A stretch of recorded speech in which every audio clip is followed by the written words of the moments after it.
Hi guys, and in today's video we're going to continue the lore playthrough and look at what's in the underground mines.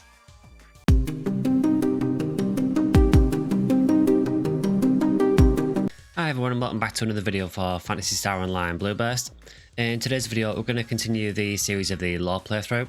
Now in our last episode we went through the caves and we discovered that a lot of the native life on Ragol had been mutated.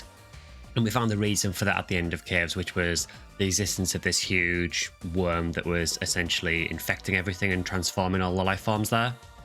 But we don't really know anything about that worm. All we know is that it's led us to a new area, so we're going to check that out today and see where the story picks up. So when you first enter mines, it's immediately obvious that this is entirely man-made. And this was obviously a facility that was being kept out of sight of the public. It's far underground and you have to get through the entire cave system to get to it. So whatever was going on here was obviously something that the Pioneer 1 wanted to keep out of sight of everyone else. Now, whether this is just a subsect of Pioneer 1 that was here, or whether everyone knew about it, we don't know, but the fact that this is kept far out of reach of the general population area in the forest suggests that maybe whatever was going on here was more secret. You can also see that in mines, all of the enemies here are machines instead of actual creatures. Now, the interesting thing about it being machines is we know that the creatures in the forest have, for some reason, turned aggressive. We know that all the monsters in the caves have been turned aggressive by mutation. But now we've got machines. Now, this raises a few questions because you start to wonder, well, how have machines started to turn aggressive?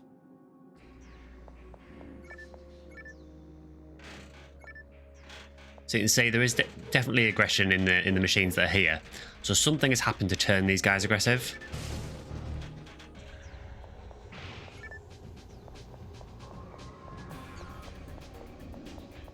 And as we run through this area, you can see that it is entirely man-made. And again, there's a lot of locked areas. So there's this implication that something is being hidden down here.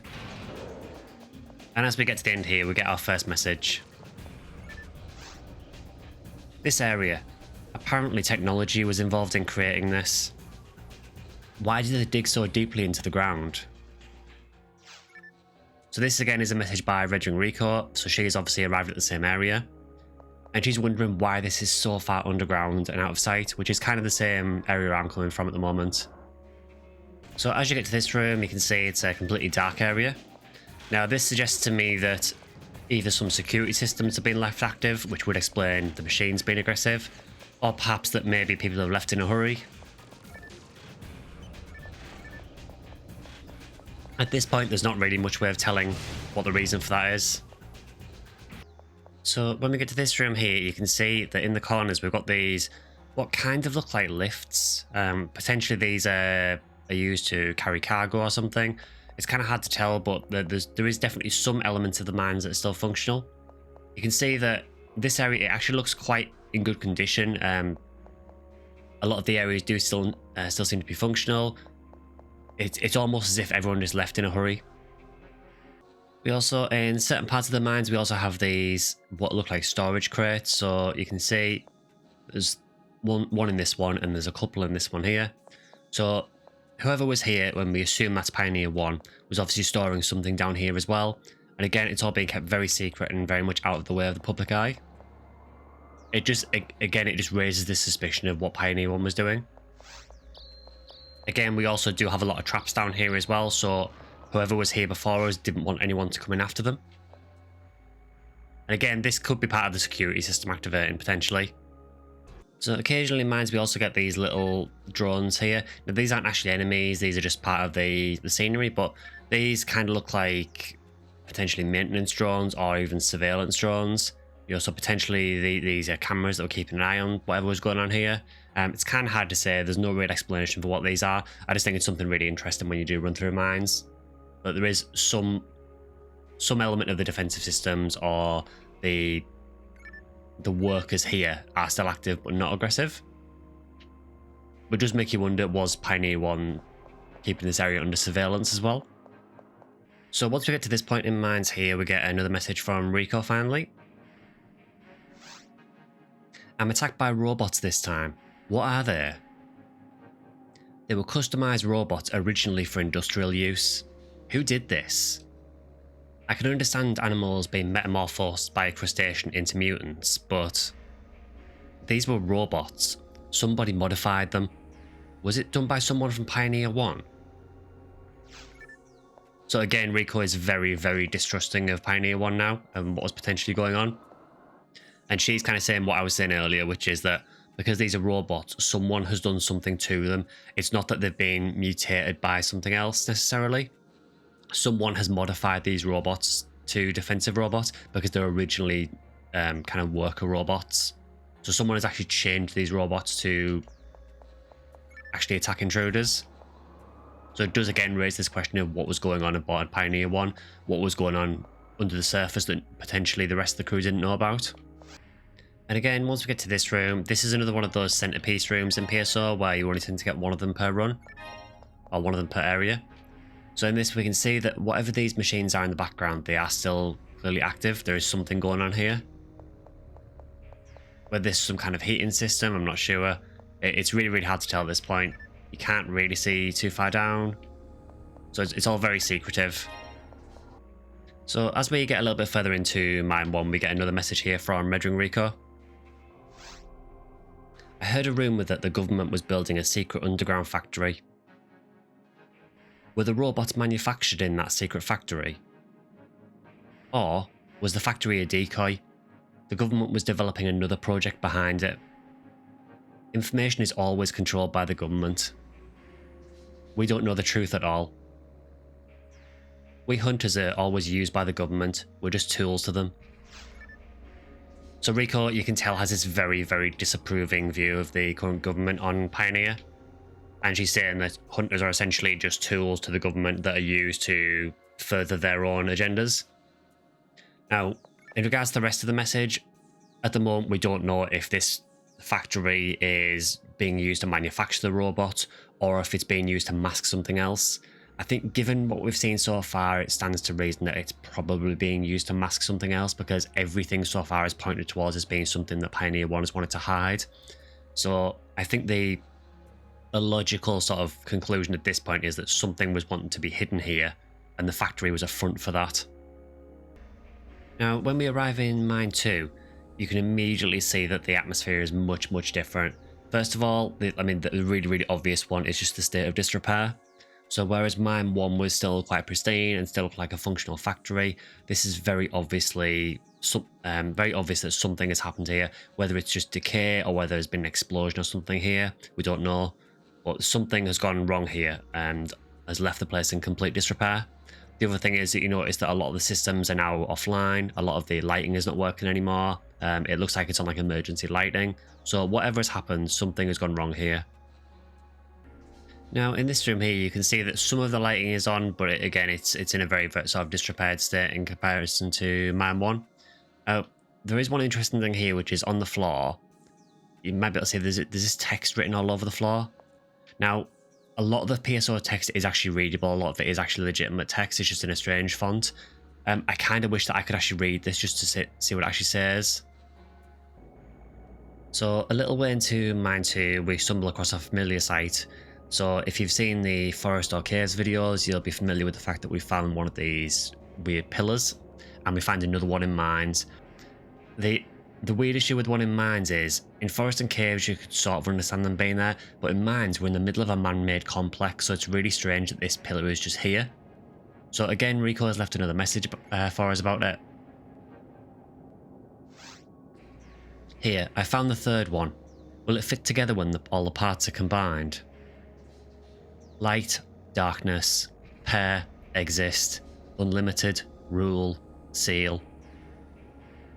I can make out each word, but I still don't understand the meaning of the whole thing.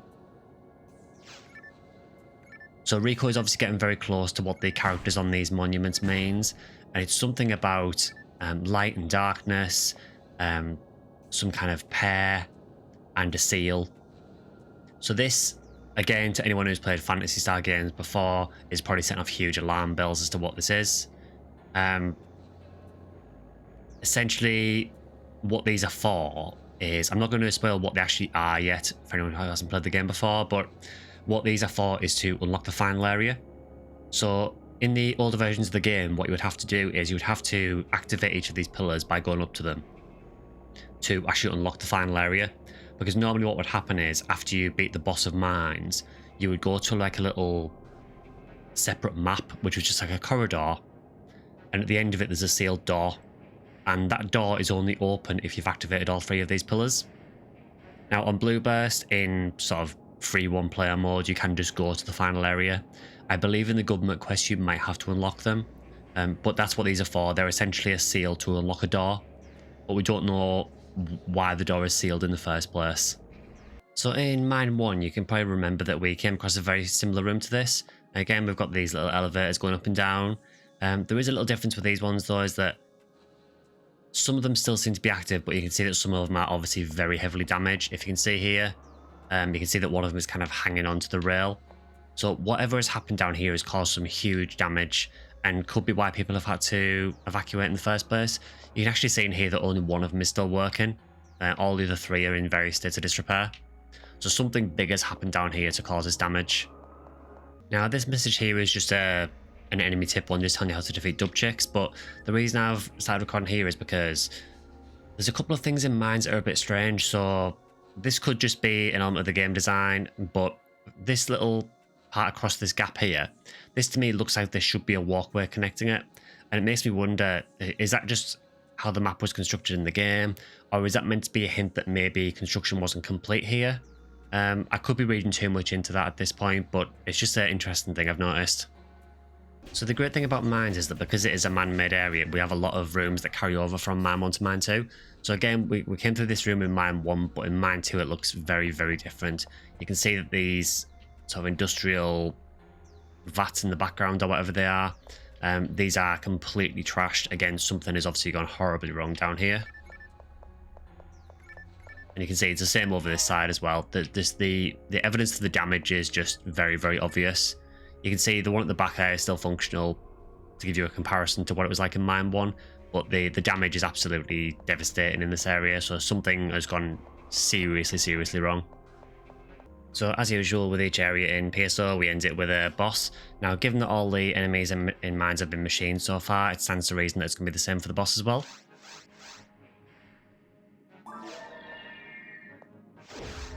And as you would expect, that is exactly the case. So this is a machine called Volopt, and it's not really explained in the main story, it's more of a side story thing, and you can actually find more out about it in episode 2. But this is essentially an AI that has gone out of control in the mines. So something has caused this AI to go berserk and start attacking any intruders. At this point, we don't really know why that's happened. All we know is that for some reason this AI defense is activated and it's defending the mines. So you can see it's using these sort of pillars to attack you with, and something has caused this to go berserk and just attack on sight. At this point though, again, we have no idea what has actually caused that, so we don't know if it's someone from Pioneer 1 that's actually activated the defenses or if something else has caused it to go berserk. All we know is that for some reason the defenses in this secret underground lab have gone crazy and all started activating. And this kind of matches up with what we've heard across Ragol as well so far, if you think about it. So we know that all the creatures in the forest for some reason have all turned aggressive. We know that all of the enemies in caves have been mutated and turned aggressive. We now know that all the machines in this man-made lab have all become aggressive and that the AI has gone rogue. So something is at play here. And this is where you start to get a kind of impression that maybe it's not all Pioneer 1. You could understand it if the odd thing was going wrong here and there, but the fact that native monsters, mutants, and now machines are all showing signs of aggression across the whole of the planet, this gives an impression that something much bigger is at play.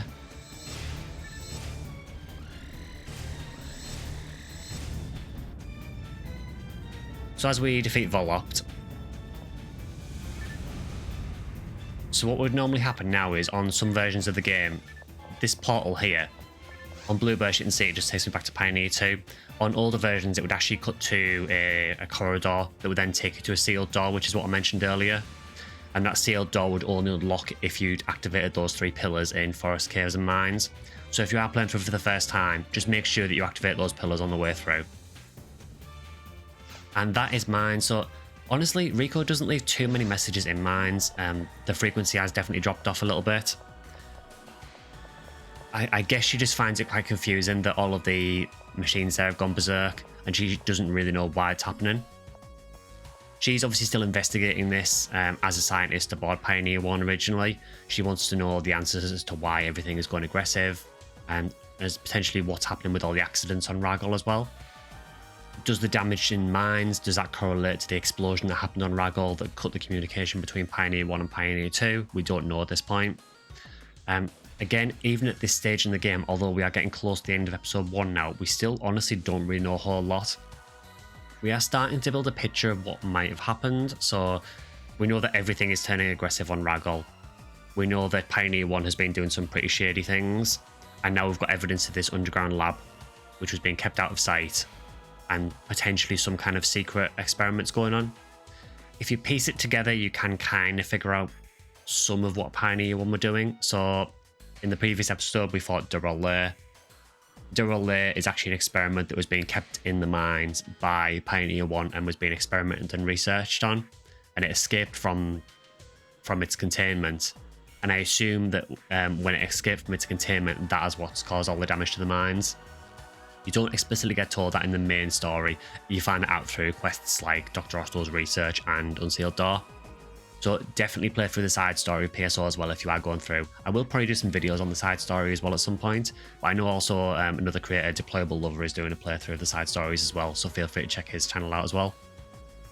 Yeah, we'll end that one there for today. As yet, we still don't really know the cause of the big explosion that cut the air communication off. So we'll probably find out in the next episode where we'll go to the final area of episode 1 and check out what's going on there. So hope you've enjoyed the episode. If you have, please consider liking, subscribing or joining as a member. We do 2 videos a week and 1 stream on a weekend. And you can also follow us on X at Section Skyline, and feel free to join us over on the Discord as well, where we hang out and play games on there as well. Yeah, hope you've enjoyed it, and I'll see you guys in the next one.